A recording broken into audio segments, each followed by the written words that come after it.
राष्ट्रिय स्वाधीनता सङ्कटमा रहेको छ।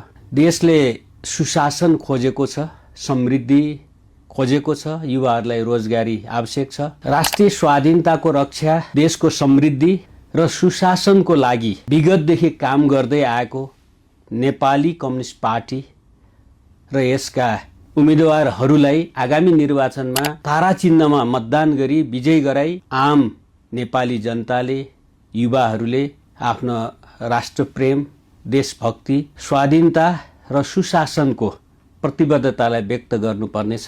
त्यसको लागि म आफ्नो तर्फबाट यहाँहरू सबैलाई मतदान अगाडि एकपटक राष्ट्रलाई सम्झिन, युवाहरूको भविष्य सम्झन, देशको समृद्धि र सुशासन सम्झन र विगतका रक्तिरञ्जित इतिहासहरू, हजारौंको बलिदानहरू र हाम्रा पूर्वजहरूले, अग्रजहरूले देशको रक्षाको लागि बगाएका रगत पसिनाहरूलाई एकपटक सम्झँदै नेपाली कम्युनिस्ट पार्टीले विभिन्न समयमा गरेका सुशासनका कामहरू, समृद्धिका कामहरू, युवाहरूमा जागरण ल्याउने कामहरू, त्यसै गरी मजदुर किसानहरूका हक अधिकार र स्वाभिमानपूर्वक आफ्नो खुट्टामा उभिन सक्ने, प्रश्न गर्न सक्ने नेपाली कम्युनिस्ट पार्टीले एउटा स्वाभिमानी नागरिक तयार गर्यो।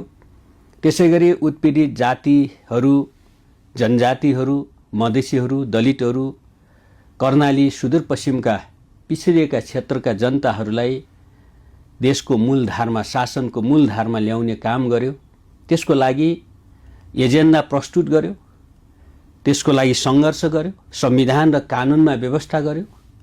आज करिब 30% महिलाहरू सम्पत्तिको मालिक भएका छन्।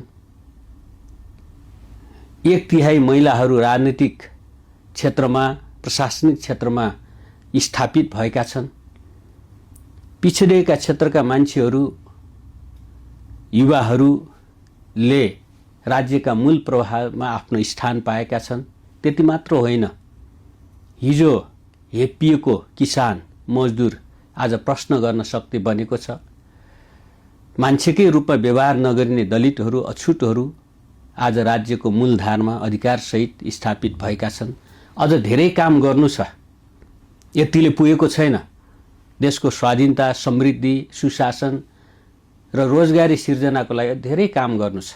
त्यसको लागि नेपाली कम्युनिस्ट पार्टीले सङ्कल्प, प्रतिबद्धता गरेको छ। हो, नेपाली कम्युनिस्ट पार्टी आफै पनि कमजोरी रहित पार्टी होइन, कमजोरी रहित नेताहरू होइनन्, तर इतिहास निर्माणको लागि, जनताको अधिकारको लागि बलिदान गरेको नेता, कार्यकर्ता र पार्टीहरू हाम्रो उम्मेदवारहरू हो। र हामी आफूलाई विगतका कमी, सीमाहरूलाई सच्याउँदै फेरि पनि देश सेवामा, जनताको सेवामा हामी अगाडि बढ्ने हाम्रो सङ्कल्प, प्रतिबद्धता रहेको छ।